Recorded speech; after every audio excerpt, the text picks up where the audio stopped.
FightHype.com here with my man Lou DiBella. Lou, obviously we're here, NBC Studios, huge announcement. Give us your thoughts. It's back to the future. You know, the Ray Leonards and the Hearns, Haglers, Durans, Greg Haugen, Ray Mancini, all those guys, they built their legends and had their great fights on broadcast TV. I don't think this is a bad day for the other networks that are in boxing. I don't think this is bad for HBO or for Showtime or for ESPN. I think it's great for a sport that's become more marginalized in the last couple of decades, and an opportunity for sport to expose itself to a much bigger audience on the biggest possible platform, a broadcast network, NBC, in prime time, with NFL quality production, with great broadcast team, with an Academy Award-winning composer doing the music, and matchups that are of the highest quality boxing matchups.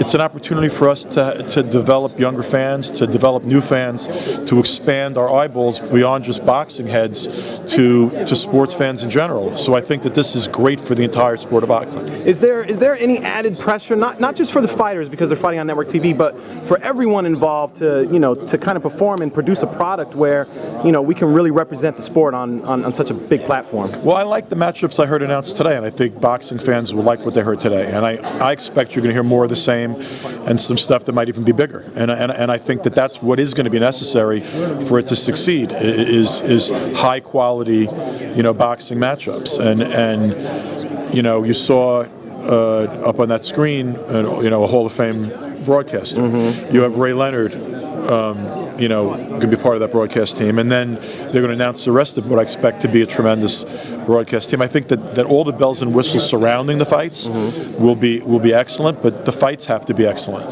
And I think that if, as a fight fan, I liked what I heard today. Right. No, I can't disagree with you there. Obviously, they announced some other things too. They're going to be doing USADA testing.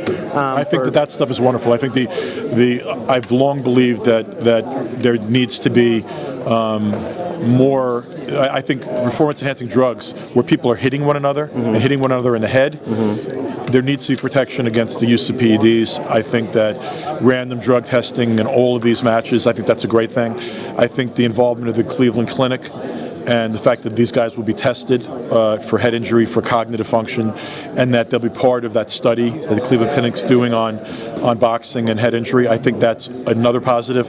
There were a lot of things that were announced today that I think are really, really good, really positive things. Obviously, with 20 plus, network appearances, and NBC Sports Network as well, I'm assuming, or it's probably safe to say, that pretty much most of those fighters that are going to be televised are going to be Al Heyman advised fighters. Do you foresee that being a problem if, say, there was a #1 contender who is not? I don't give a shit. You know what? I care about the quality of boxing matchups. Okay. And the truth of the matter is, for a long time, Golden Boy had an exclusive at HBO. True. And years ago, King had an exclusive at Showtime. And then recent years, Bob Arum has dominated a lot of HBO's, shows. So, people are entitled to do business with who they want to do business with. Al's also a manager.